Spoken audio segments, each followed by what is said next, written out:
We're moving on to the next section now. It's part 22f1fa19a1a.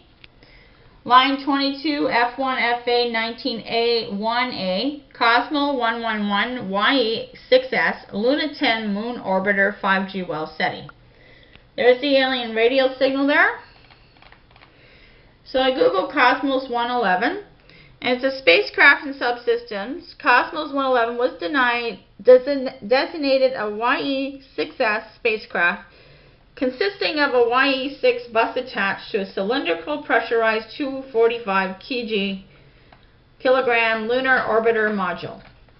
And the module was probably taken from the Cosmos Earth orbiting series. It was 1.5 meters tall and 75 centimeters in diameter at the base.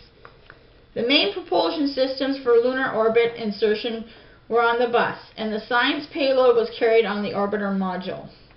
The payload comprised 7 instruments: a gamma-ray spectrometer for energies between 0.3 to 3 MeV, a triaxial magnetometer on the end of a 1.5 meter boom, a piezoelectric micrometeoroid detector, instruments for solar plasma studies, devices for measuring infrared emissions from the moon, low-energy X-ray detectors, and a bank of charged particle detectors.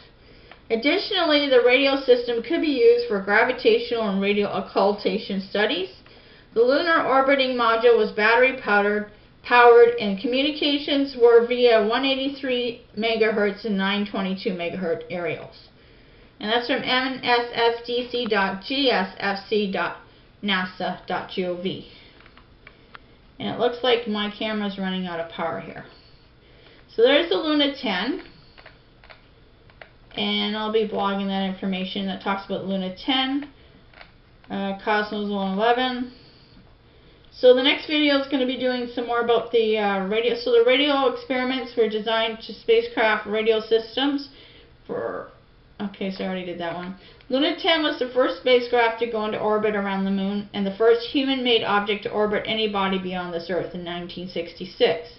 The primary objectives were to achieve the first lunar orbit, gain experience in orbital operations, presumably as a precursor to astronaut orbital missions, and study the lunar environment.